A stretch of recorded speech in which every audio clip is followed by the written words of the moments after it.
podcast where we talk to smart people, but not necessarily done by smart people? That is an awesome question. This one goes down probably on one of my top 5. Hey, I like nutrition. I like to eat food. This is the coolest thing ever. We're going to do this forever. I wish I paid more attention in that class. You know, I'm going to be honest, I don't understand that. As a man, I don't get it. Welcome to smartpeoplepodcast.com.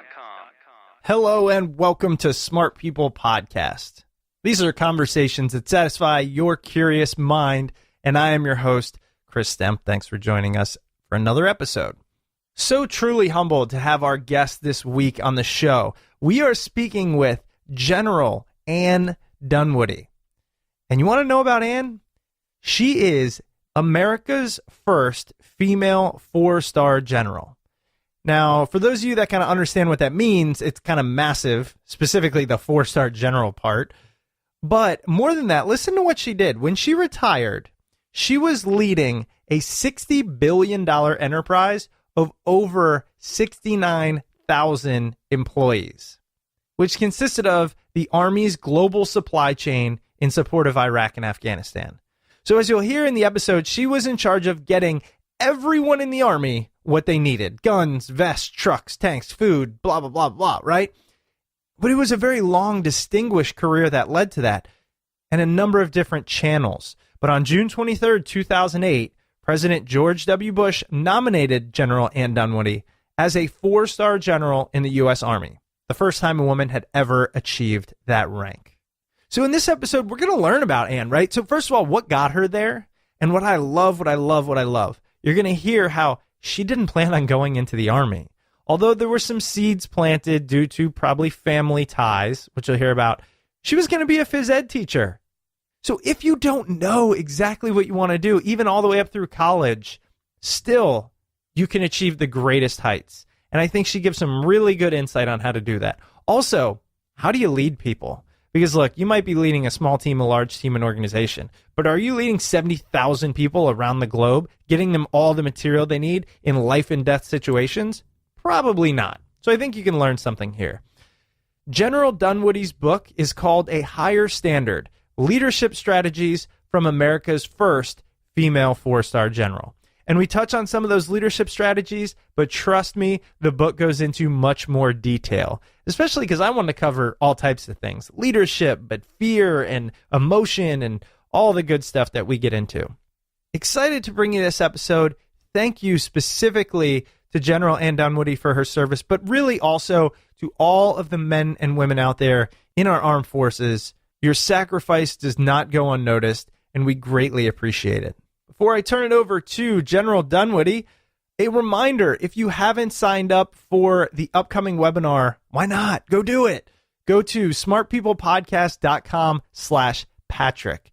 Hosting the webinar is former guest Patrick McGinnis. If you remember, Patrick is a venture capitalist, serial entrepreneur, and author and global keynote speaker. He's the managing partner and founder of Dorigo Advisors, which provides strategic advice to investors and business operations globally. What will we be covering? Pretty much we'll be covering how to become an entrepreneur, but how to do it the right way.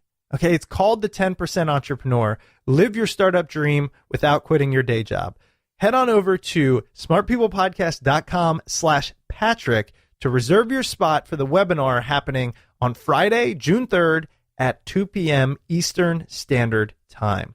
Also, make sure you sign up for our newsletter where we send all this out with invites so you don't have to keep track of it in your head while you're running or walking your dog or driving in your car. You can just get the webinar invite. Boom, sign up, save your spot, because spots are limited to maintain kind of the ability to ask questions and really engage.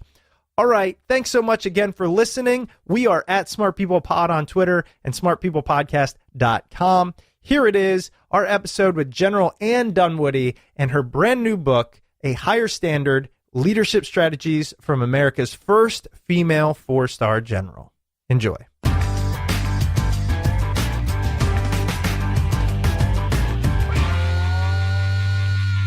We have with us General Ann Dunwoody. So Ann, first, I want to say thank you so much for being a guest on the show. It is great to be here. I'm really looking forward to it. Thank you. Yeah, and I'm extremely excited to have you on. as I've talked about in the intro prior to this recording, America's first female 4-star general. And the thing is, you can take a 4-star general, and I could talk to them for hours, and they have a lot to teach us. But to be not only a female 4-star general, but the first, that's just kind of mind-blowing. Do you ever just reflect on that and go, I can't believe I did that? Yeah, it's, as many times as I think about it and play that video back in my brain of that day, it's still just so humbling to think about. And quite frankly, I wasn't prepared for the enormity of the event, even with all the first I had in my life. Wow. The cards and letters from kids and veterans and men and women and moms and dads and people all over the world, I was just overwhelmed. Well, and you know what's fascinating when I kind of think about what is so unique about the first female 4-star general? I mean, look, you're a human being, and human beings have been 4-star generals before. So that is, it's tough to earn. It's extremely difficult, and I'm going to get into what that is. But it's more, I'd imagine, the challenges you faced just because of your gender. One of the reasons I chose to write the book is because people assume that I had to fight and claw my way to the top. Mm-hmm. And my journey really was more about leadership than gender. And so that's why I felt like I had to write the book so people knew that it really was. It doesn't mean I didn't have obstacles and roadblocks, but I had a lot of people along the way willing to help. And I loved my journey. Yeah. Do you think that that's just your mindset? Do you think somebody else would have seen it and gone, wow, you had to go through different, glass ceilings or whatever? Or is that truly, you feel like, your leadership obviously stood out above the rest and you earned it, and that was that? I think there's a combination there. And I was quite frankly, I don't know if we get this later, I never even dreamed of coming into the military.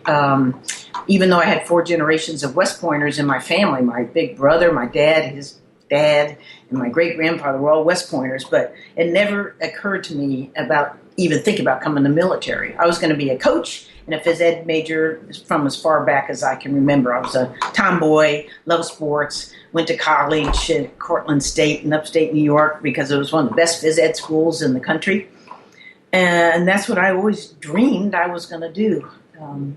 Then, right after the end of the Vietnam War, in my junior year in college, the Army was trying to recruit more women in the ranks, and they had this program that if you were accepted and qualified, they paid you $500 a month during your senior year in college. You had a 2-year commitment, and you got commissioned as a second lieutenant. And $500 was a lot of money back then. And so I came in for the money, but I stayed because I loved what I was doing. But I think I realized that I really did end up fulfilling my childhood dream, was just in a different profession, a different classroom, coaching thousands of men and women in uniform on and off the battlefield in a very physically demanding profession. Wow. There's a takeaway there that I want to focus in on, and it's this idea that you really didn't know. Like, you have reached the pinnacle of possibilities within the Army and done it as a first, the first female. And that wasn't a goal since you were 5 or 6. And I think so many people go like, oh, if I don't know what I want to do early on, or if it didn't show up, super early and I had these amazing talents, then I must not be destined for greatness. What would you say to kind of somebody who, they know they have skills inside of them, but they feel like they don't know where to take it? I think you're exactly right.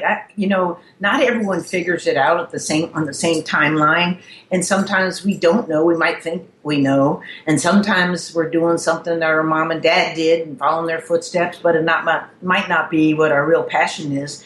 And I think I tell people, if I hadn't tried the Army, for 2 years, even though I was sure it was just going to be a short detour en route to my coaching profession, that I would have never known. So, I encourage people to, don't close the doors, walk through the doors and try. You just don't know. And you're going to, when you find it, and because I can tell how much you love what you're doing and you knew what you didn't like to do, that, it's not work anymore. It's fun, it's rewarding, and you think you can make a difference. And that's really why I stayed in the Army. I told my dad after 2 years was up, I said, Dad, I really like being a soldier and I love leading soldiers. And I'm going to stay and do it as long as I love what I'm doing and I can make a difference. And that's what I did, one job at a time. That's really fascinating. Let's go back to then that beginning part. Tell us how you kind of gave us that look. You started in college to make that $500, and then from there, what's it look like? Because eventually, I want to be completely honest. So, my dad spent, I don't even know, 20 something years, retired from the Air Force. But I don't know a ton about rank. I don't know how this all works. And I think there's a lot of people out there that don't. So I want to kind of get up to that and learn, where did it start and how did it progress? Okay. Well, the reason I ended up in the logistics business as a quartermaster officer is because when I joined for that 2 years, I just looked at all the assignment officers. I said, which one of you will send me to airborne school? And they hadn't started letting women officers go to airborne school yet. And, being a phys ed major and a jock, I thought that'd be really cool, get to jump out of airplanes. And the quartermaster branch said, we'll send you. So that's why I ended up in the logistics business, thinking I was only going to do 2 years, because they sent me to airborne school. And it was fun. It was exciting. It was also hard. And here you're walking through one of those doors where the black hats, who are the instructors, they're not too excited to see women coming down to jump out of their airplanes. This is a, macho business. And we went, they yell and scream, but they yell and scream at everybody. Being a physical education major, I was physically fit and could do more push-ups and outrun most people anyway. So it was a fun time, even though they tried to discourage women from completing. They wanted me to cut my hair. I had long hair as I do now, and they told me bobby pins were hazardous to, jumping. And so I used masking tape and taped it up and then got around that one. But graduated, and that going to that school allowed me to do so many other things in my military career. If I hadn't done that, again, another door opening, I don't think I would have been where I am today, and I'll talk about those later. So then I get to go to Fort Sill, Oklahoma as a second lieutenant, the lowest officer rank in the Corps, the butter bar we call them. And that's where I had my very first platoon, and I had the very best platoon sergeant in the Army. And he taught and trained me, Lieutenant Dunwoody, what right looked like. He taught me how to be a lieutenant. He was a Vietnam veteran, and back then it's kind of a broken, hollow Army, actually, but there's nothing broken or hollow about him. And he said, Dunwoody, I'm going to make you the best lieutenant in the United States Army. And I said, he didn't say female lieutenant, just the best lieutenant. Wow. And of course, a couple of weeks later, he said, Dunwoody, you're really going to make me work at this, aren't you?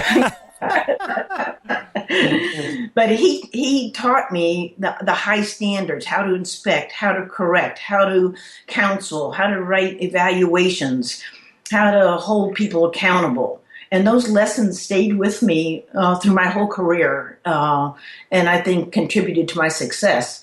And then I was able to command a company in that same installation as a first lieutenant, which is it's unusual. It's usually a captain. So a battalion commander. I never worked for a woman. I worked for men who either believed in me or didn't. And I believe, we work for all kinds of leaders, good, bad, and ugly, some in between. But I believe the other important leadership lesson that I learned along the way is that you don't lower your standards because of who you work for. You maintain your standards. You're fair, you're professional, usually exceed the standards. And a lot of times you can make believers out of the non-believers. And sometimes you're not, but don't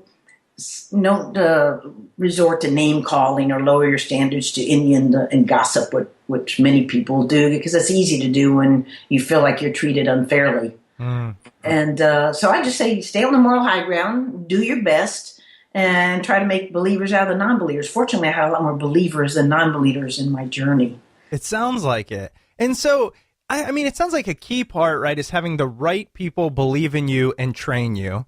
And it's actually tough because I get questions, emails from listeners and some of the coaching that I do, and people say, I understand I need some kind of mentor or leader, but how do I find them? And I have a few thoughts on that, but I wanted to get yours. Do you feel like you just lucked out with this first guy who said, I'm going to make you the best lieutenant in the Army, or how did that come about? Well, I think there's twofold. First, the company commander, who was a former infantry captain out of Vietnam, and then he came into logistics business after Vietnam as an ordnance. And he intentionally put me with the best non-commissioned officer in the company. Now, he didn't have to do that. This guy was so good, he really didn't need a butterball lieutenant platoon leader. But the company commander had the foresight to say, hey, I'm going to put you with the best. And all he said was, listen, and learn from this guy, and you're going to be okay.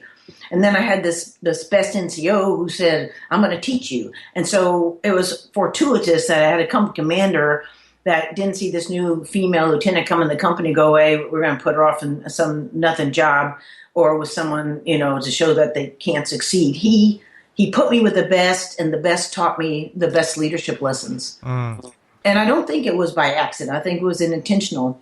And along my journey, I had a lot of great coaches and mentors, and many, and you're in this business, you don't even know sometimes. In my book, I call it the man behind the curtain. And they were men because I never worked for a woman. Right. But they saw something in me and believed in me, and they would influence my career and my assignments, and sometimes without even my knowledge. I'm like, how did that happen? But if left to the system, I probably wouldn't have had these opportunities, these really good jobs, these really exciting assignments that were, kind of game changers. And then I think along the way, first you're the being coached and mentored, and then by the time you're a field grade, let's just lieutenant colonel or major, you have to do the coaching and mentoring. It's a change of roles that you coach and mentor and look out for the talent out there in the field, and not people that just look like you and act like you and came from the same background, but from all walks of life, and reach out and make sure that you're coaching and mentoring them like people did for you. It's one of those things. One of the things I say is, if you truly can't find a mentor, or you can't find somebody you look up to, you're in the wrong place. So if it's a company, you're in the wrong company. If it's a university, I mean, really, they're everywhere. So what are you not doing to put yourself in the right position? It's not their job necessarily to find you, but if you get the right person and they see the potential, which comes through work and all that, then that kind of leads to mentors. And also, as you said, it can be the man behind the curtain. It doesn't have to be this typical idea of, I'm going to be your leader or mentor. You know what I mean?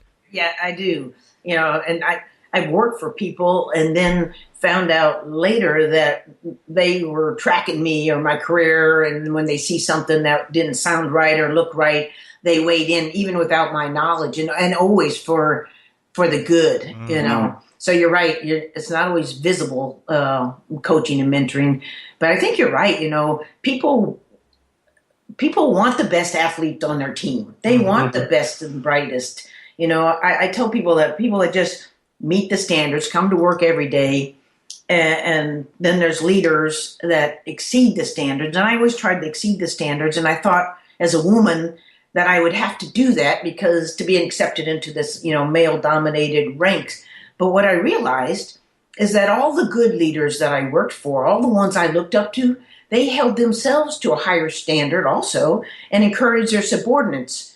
Because those that just meet the standards, I compare them, that's like a C student. Right. And the ones that exceed the standards, they're the A students. From your experience, how do you recommend somebody, and this might sound dumb, exceed the standards? How do you, because I think oftentimes we're raised to, especially through the educational system, know what the teacher wants and then deliver it. And then you get an A and you move on. And there's oftentimes not a benefit to going far above and beyond. So for someone like yourself, when you're put into a stressful environment, which I would imagine it was, especially early on, how do you go, you know what, I'm going to do more? Well, I think this is one of the things I talk about in the military. First of all, less than 1% of the American population ever serves in the military. That's a pretty puny number. And so most Americans don't know that men and women who wear the uniform are held to a higher standard. We take an oath to support and defend the Constitution of the United States. That's pretty heady stuff for an 18-year-old or anyone else for that matter. And then we're subject to the Uniform Code of Military Justice. And you remember from your dad's time, it's like a code of conduct that governs your behavior 7 days a week, 24 hours a day, in and out of uniform. And then, of course, we have standards for everything we do: how fast you run, how many push-ups you can do, how you wear a uniform, how you wear your hair, how many times you can hit a target with various weapons. So in the military, we're standards-based organization, and we also want to be a self-policing. But I think that applies to everything. Never walking by mistake and exceeding the standards. So if to pass the PT test, I only had to do 20 push-ups, but to max the PT test, I could do 40. I'm going to do 40. If to max the run, you only had to do, I'm going to do my best to exceed. Because in the military, people that exceed the standards are the ones you want on your team. It's a dangerous profession, Sure. A students don't ruin the curve in the Army. They enhance it. Well, one of the things, and we're going to get into this eventually, as you led tens of thousands of quote unquote employees, servicemen and women, how would you judge, or not necessarily judge, but pick out those that were exceeding the standards outside of mandated things such as push-ups or running? Because in the corporate world where most of us reside, we don't necessarily have clear-cut things like, if you come to work 8 hours, you're average, and if you come 9, you're above average. Sometimes in sales, and I get that. But outside of that, are there things you look for that are maybe a little more hidden that we can work on? Yeah, I think there's a lot. And first of all, I don't believe that those who just work long hours longer and harder are not necessarily make them better and smarter, if you know what I mean. I do. But one of the lessons I learned, and this again from my platoon sergeant as a new second lieutenant, was never walk by a mistake. Now, this sounds real easy, but it takes personal courage in every endeavor. And when you think about it, and for the military, it could be, passing a soldier who's in uniform, shuffling down the sidewalk with his hands in his pockets, to something more serious like not maintaining his weapon to standard. Well, not maintaining your weapon to standard in a training could lead to a malfunction, but in combat could lead to a fatality. And it's a slippery slope when you don't enforce the standards and you walk by, you see things wrong, you don't do it. It becomes the new standard, the new lower standard in the eyes of the offender. Now, you think about corporate world, and it happens. Think about the General Motors. If someone had, identified the ignition switch problem instead of trying to cover it up, how many lives would have been saved? How many millions of dollars that were spent on corporate reputation damage control and lawsuits? Think about Volkswagen. If someone had highlighted the conspiracy instead of trying to cover it up, and I think the last number I saw was $10.5 billion spent in the U.S. alone. Think about the Veterans Affairs. If someone at Arizona Veterans Affairs Hospital had highlighted the patient backlog problem instead of trying to cover it up with phony metrics, how many veterans we could have helped instead of delayed their care.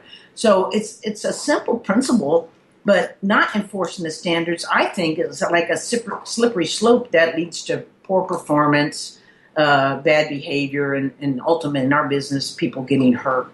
And, those were some great examples. And I think, specifically, the VA, that really bothered the entire nation. And that's one that I can feel viscerally. But I also at the same time appreciate, there are people out there that are just so overworked and underpaid. And oftentimes, let's take it into your world, say in the armed forces, and I'm not talking about pay and all that because I frankly have no idea, but you have people in really tough conditions. How do you motivate them to never walk by a mistake, to really excel to that excellence when it may be easier for them to just try to kind of hide from you or stay out of harm's way?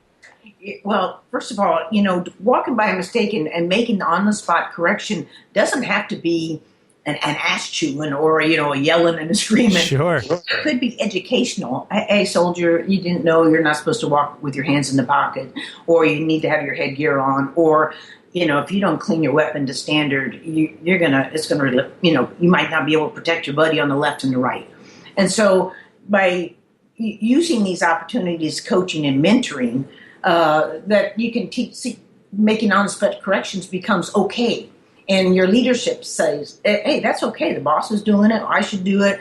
And so you become a self-policing organization where it's okay to make these on-the-spot corrections, because that leads to high-performing organizations. And I think the people that don't is a slippery slope. The people that just do average work, that you're going to kind of have an average organization. Mm-hmm. If you have people that do self-police, that are proud of their unit, that don't want that reflection on their unit because they have a greater concern from the unit than themselves, that you're going to create a high-performing organization. And that, whether you're corporate, whether you're military, is really our goal, to create a high-performing, whether it's a platoon, a company, a brigade, or Army Material Command. We want high-performing organizations. So the other part of this question is, how do you do that? Is when you see people doing the right thing. And I like in every organization like a bell curve, whether it's Army or school or university. And at one end of the curve, you got 20% of the people that are really A+, your go-to people that every time you ask them to do something, they're going to deliver, and they're going to deliver quality. And then the middle of the herd, you got, probably 60% that want to do the right thing, and they come to work every day and do the right thing. And then at the other end of the curve, you got 20% that don't want to be there, hardly make it to work on time. They're kind of dragging the organization down. And if you, as the leader of that organization, don't reward that 20% that's busting their buns, trying to do the right thing and doing the best they can do every day, and you don't discipline, make on-the-spot corrections, or do something to the 20% that really don't care, don't show up, and don't do it, then that 60% in the middle, they're going to look to those good guys that go, God, they're working their butts off, and no one even pats them on the back, says thank you, or rewards them. Mm-hmm. And these other guys that don't show up for work, and gals, and they don't do anything, nothing happens to them, where do you think that herd's moving? Mm-hmm. They're moving why should they work hard? So as leaders, it's important that we recognize those that are doing the right thing and the best for the company, because I do believe people want to make a difference. I do believe people want to come in and do the best they can do, but they also want to be appreciated for what they do. I don't think there's any more powerful motivator in any environment than, a positive, whatever it might be, a reward, and it doesn't have to be a thing, but even just recognition. It's something, in any leadership role I'm in, I just go out of my way to try to and make it real. This isn't I'll just tell you you're good because you need to hear it. But if you really appreciate people, just think about how much more they're going to give. I know. When you said that, I got goosebumps. Me too. Because I believe that. And it is about sincerity, honesty, but it's also taking the time, because we get so busy, to give that pat on the back, that handshake, that coin, that T-shirt, whatever, that reward. Sure. And too often we just get so busy that we expect people to do those things and don't take the time out to acknowledge and appreciate. And at the same time, take the time with the ones that, is this really what you want to be with your life? A dud? Yeah. And you know what? I love hearing this from you, because and for those that haven't quite grasped the scale yet that I'm leading to and we're going to talk about, but upon retiring, you led about 70,000 troops. Is that correct? And this was in the Army and throughout at what point was it? I think it was 2008, right? When you officially became the 4-star general? That's correct. Mm-hmm. And so, think about that. This is global. This is life and death. This is tens of thousands. Really, this is leadership on a whole nother level. And for you to be able to say, look, you have to stop being so busy and realize that these individuals that make up that organization, that, whatever it might be, are what make it tick, and you have to reward them. And this is in a place where, empathy and emotion has typically been seen as a weakness. And I think from what you're telling me, and again, please tell me if I'm wrong, but you said that's not the case. We don't all have to be badasses out here, and the only way you learn is through yelling. Is that, how do you feel about that? No, that's absolutely correct. I was, and I've worked for all kinds. I worked for yellers and screamers. A guy threw books at subordinates when he got mad. And, I watched he drove more good captains out of the Army with that kind of temper tantrums than anyone I ever knew.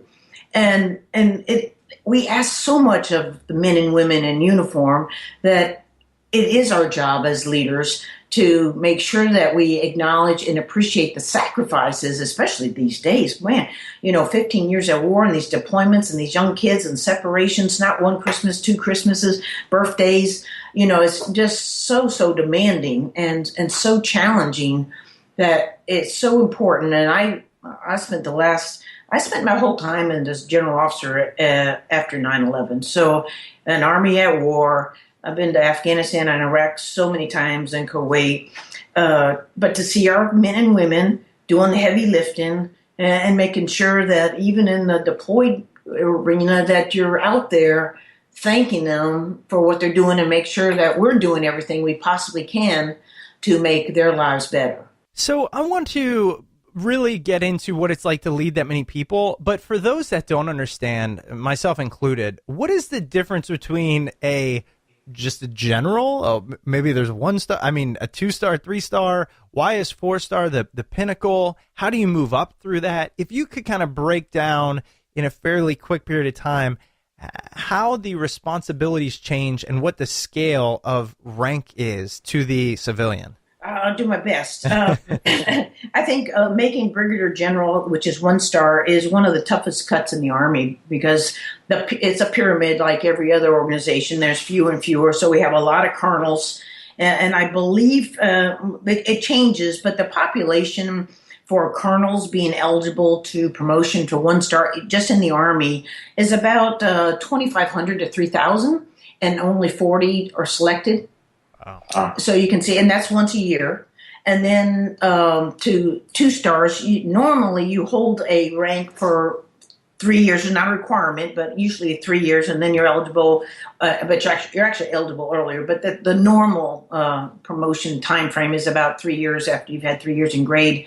As a 1 star, you're eligible now for 2 stars. And of course, now it's a smaller population, but it's also a smaller selection of the number 2 stars.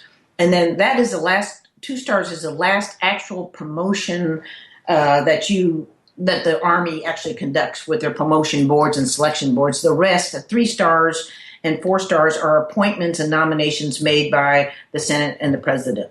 So then you have to be nominated for 3 and 4 stars, and they get passed by congressional leaders and our President. So that's great. So 1 star, there's 1 star commands out there. Mine was at COSCOM. It was about 26,000. A 2 star, and it doesn't necessarily, size is not always the determining factor. Sometimes it's complexity and whether you're working in a joint arena with the Air Force and the Navy and the Marines and Coast Guard.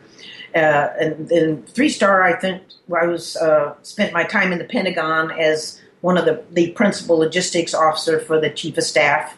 I was there for 3 years, and then I was nominated in 2008 for 4 stars. And for 4 stars, there's normally 12 or so in the Army, depending on the joint and the wars kind of scenario, 12, 15. So it's a very small, select group.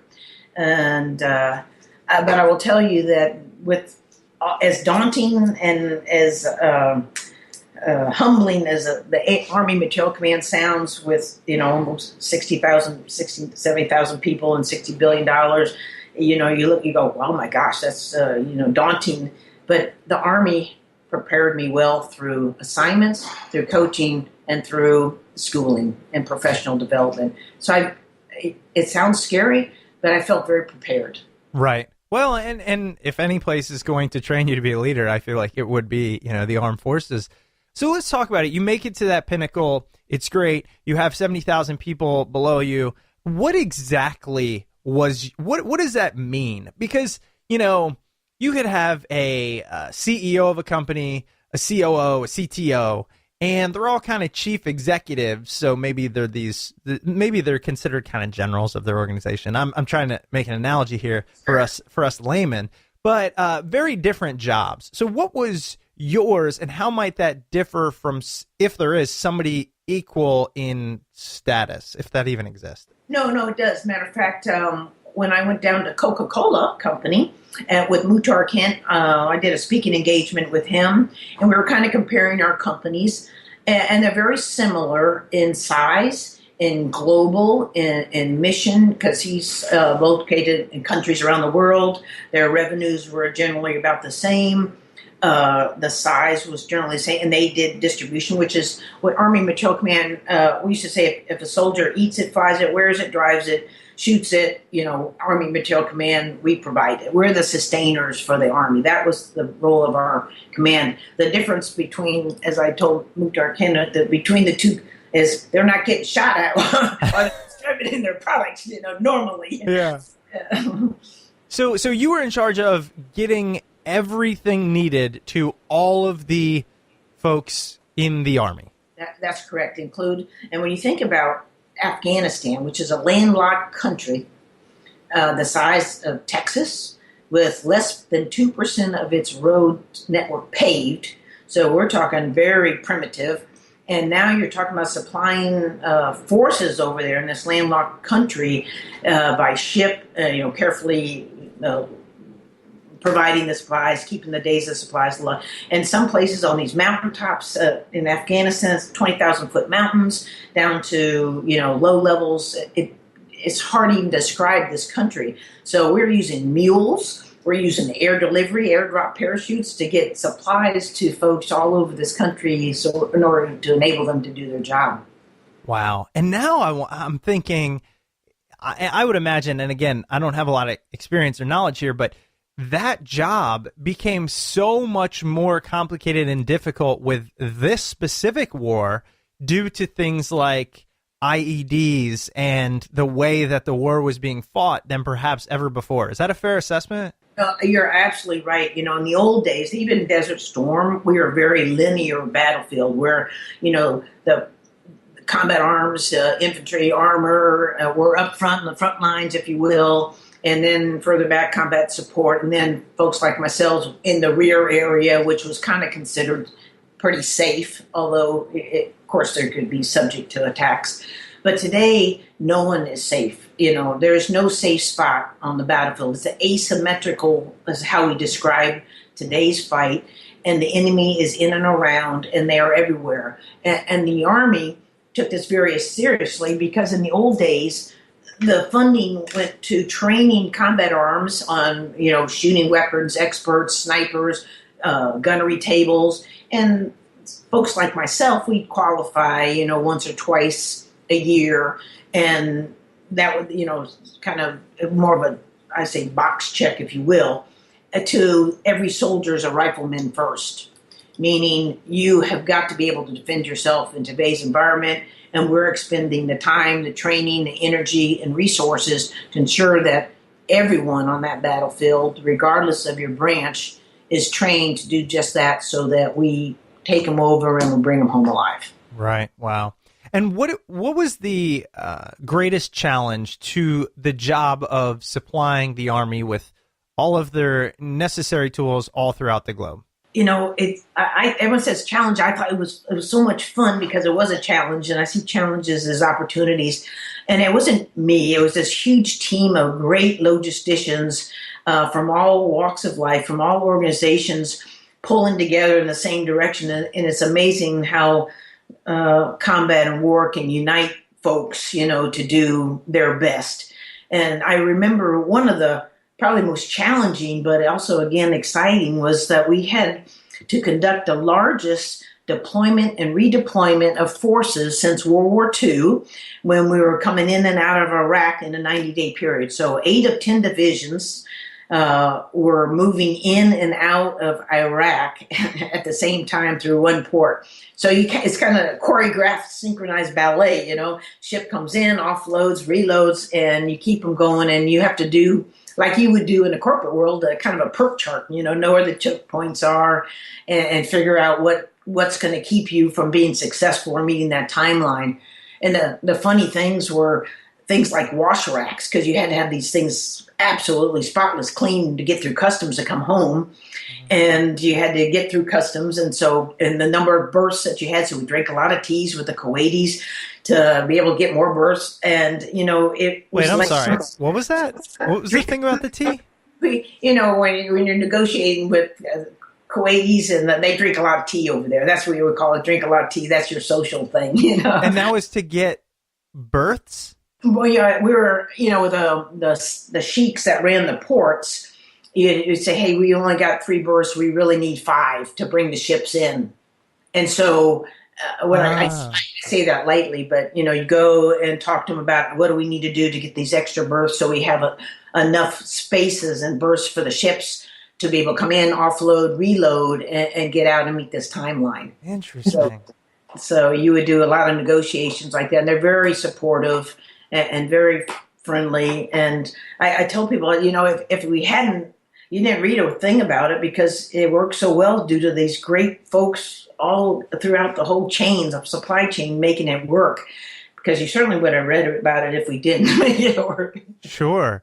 Well, you sound like such a rational, easygoing, but at the same time determined person. When would you recommend to, say, leaders in any walk of life, how do you manage your emotions? So because in yours, I feel like everything is heightened and expanded. So, anger could be rage, or fear could be life and death. How do you manage those, especially when you have so many people below you relying on you? I think there's part of the whole resilience of people. And for me, it's emotional, physical, spiritual, and physical. And all 4 of those, kind of like a Venn diagram, are important parts of my life. And I come from a very devout Catholic family. My mom was absolutely the most devout Catholic I ever knew. And she was so positive, so optimistic. Glass was always half full, never going to rain on our parade. I never heard the word glass ceiling around her. 12 years of catechism, Catholic school. So I grew up in a values-based family. And I think that also played a very important role in my life and in my leadership development over time. Coming from values-based. I think the military is a values-based organization, though I didn't really realize it until I became part of it. And so I think, by staying fit and keeping your emotional and balance and your spiritual beliefs, I pray a lot and I don't worry about things I can't control. Wow. But also, I tell people, we are human beings. You started this conversation out. We're just human beings. And one of the chapters in my book is titled "Leaders Aren't Invincible, Don't Try to Be." And because we are human beings, there can be circumstances, and it happened to me, and where a lot of negative things happen all at once. In my case, I had an unhappy marriage. We were going to Germany. I didn't like where we lived. I didn't like my job. And, and I start feeling sick, and I'm thinking, what's going wrong? I go to the doc, and he says, are you under any stress? So I said, are you kidding me? I'm like the Walmart greeter for this community. That's my job, And then it kind of hit me, that, my marriage was falling apart and come from a Catholic family. I didn't like my job. I didn't like where I lived. And I hadn't talked to anyone about it. I hadn't told my parents. I just knew they'd think I was a failure. And the doc told me I was getting a bleeding ulcer and I better take care of myself. And wow, I went home, talked to my mom and dad, flew home from Germany and told them about it. And they were so supportive. It was like the world was lifted off my shoulders. And, they just said, hey, you do what you got to do. You do the right thing and it'll all work out. And then I went back, got an interview, got a great job, got to command a rigger detachment and moved me and my dog to a new house. And Ann Dunwoody was back. But I have seen stuff happen to individuals because we think we are invincible. Mm-hmm. And in the military, you want these young men and women to think you can do anything. Take that hill, jump out of the airplane, do this, do that. And we want them to believe that. But we are still humans. And I've seen even my friends, general officers in theater who, they're rangers, they're infantry. They tried to do it all themselves and they didn't get sleep and they didn't get rest and they end up with breakdowns, instead of trying to balance And so we as leaders, I think we have to be on the lookout for when you see someone that's not acting, the way they're chipper or something down, and then you find out that they have kind of this whole conglomerate of junk happening in them too. Sure. And, I think by talking about it and helping them work themselves through it is an important part. Well, I really appreciate that. And I'm glad we touched on that because, so many people, and I know myself included, I mean, listeners know kind of my story, and there was a lot of times of anxiety and am I on the right path, and work wasn't going the right way, and it manifests physically. And then the more I talk about it, the more I realize it happens to everyone. So what did you do in that time of stress, or what do you recommend to others to reset? Because what I'm realizing, and I go around, I talk to companies as well I consult for Franklin Covey, and, everyone's busy. That's the thing, like really, really busy. And so what do you do? I'm sure the scenario you were in where so busy, people relying on you, et cetera, where it really doesn't seem like the right thing to do is step back. So how did you handle it? How should others? Yeah, first, I didn't even know it was happening to me, because I thought, like many leaders do, that I was a senior parachutist. I could handle anything. I could take anything, I believed that. But what I realized, having experienced that I really couldn't handle it at all. And your body knows whether your hair falls out or people get rashy, all the symptoms, Sure. or ulcers or worse, you think about, terrible thoughts. And so, what I learned from that, and I really did not realize it as I was going through it, because I just assumed that I was invincible. I could handle it. And, I could just fake my way through that. Everything was great, And it wasn't until I went to the doc that I really realized that, oh my gosh, I don't have that, a lot of times you can handle one bad, and you have your dog or your house or your job, something's rewarding in your life. But when it's all not going your way, your body knows, and it's going to do something, rebel or revolt in some way. And so I guess what I learned, and I really didn't realize it until the doc said, "You got a bleeding ulcer." Me, a bleeding ulcer? Are you kidding? I'm fit. I run marathons. How did that happen?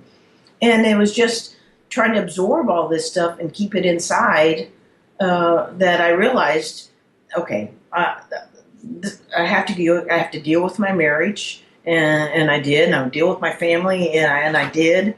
And then I went and interviewed for a new job because I didn't really enjoy the one I was doing. I got a good job, and I got to move. So I just started, the things that were making me unhappy and were causing this distress within my body are the things I tried to address. And then I learned from that, we are only human, but we should be on the lookout with our subordinates, because if it can happen to me, it can happen to you, it can happen to anybody. Right. But we don't usually look for those kind of things. And I can't tell you how many times now in my career when I saw someone who's normally jovial or chipper, and they're kind of mopey around, and you go, "Hey, what's going on?" And guy, I just found out I was diagnosed with this kind of cancer. So Sure. Just be on the lookout and be sensitive that you're human, and when you see changes, just see how people are doing and mean it, like you said. Yeah, and I love your pragmatic approach. It's almost like that's the hill we got to go take it. It was, okay, wait, first I had to figure out there was something going on, and then evaluate what is it, and then you set up a plan to almost tackle each thing. And I want to highlight that because in my experience, and again, this isn't necessarily a podcast about me, but it's hosted by me, so I get to say this. But you have to first step back and then identify it, and it's much easier to hide it and cover it up and try to move through it and say I can do this. But that, I feel, is what gets to the point where it's almost irreversible, whether it be physical, mental, emotional, whatever. It does not go away unless dealt with. And in your case, you said it's the marriage, it's where I live, it's my job. Okay, I'm going to do it with 1, 2, 3, and then see come out the other end a better person. Absolutely. And it was all hard, and I think the marriage thing was probably the hardest part. I'm thinking, gosh, I'm going to be one of those statistics. Mm-hmm. And it just wasn't, I got married young. It just wasn't, my husband didn't want to have family. And I thought, God, I always want to have a family, Yeah. all those things. And then so you just had to get on with the life part of it. And now the other myth I always tell people is about having it all is that don't let society define what having it all means. Today they say, for us, is happily married, good successful career for the wife and the husband, and 2.5 kids. One's a cheerleader, one's the captain of the football team, blah blah. But I feel like I've had it all, and I don't have my own kids. I have 2 wonderful kids from my husband's first marriage and 4 beautiful grandkids. And so, no, don't let society define it. Know what having it all means to you. I couldn't agree with you more. Well, Ann, again, thank you so much for your time. Congratulations, and thank you for your service. The book is A Higher Standard, Leadership Strategies from America's First Female 4-Star General. We will link to that directly at Smart People Podcast, and also you can find it on Amazon. Where else can people find you, learn about you, read about you, perhaps bring you into their company or organization to speak, things like that? I have a website, www.anndunwoody.com, and the book says a lot. And I don't know what else. I'm on Facebook. I'm on Twitter. At Ann Dunwoody. So that's ANNDUN Woody. Okie dokie. Thanks. I really enjoyed it. Absolutely. Thank you so much. One day. Absolutely. Me too. All righty. All righty. Bye-bye. Welcome back. I hope you enjoyed that episode with General Ann Dunwoody. Her book, A Higher Standard, Leadership Strategies from America's First Female 4-Star General, can be found on Amazon or at your local bookstore. If you do decide to purchase through Amazon, please don't forget to use the smartpeoplepodcast.com Amazon link located at smartpeoplepodcast.com/Amazon. If you'd like to reach out to the show, please shoot us an email at smartpeoplepodcast@gmail.com or message us on Twitter at smartpeoplepod. If you're a first-time listener or just looking for a free and easy way to support the show, please head over to iTunes and leave a rating, review, and comment over there. It really does help out the show.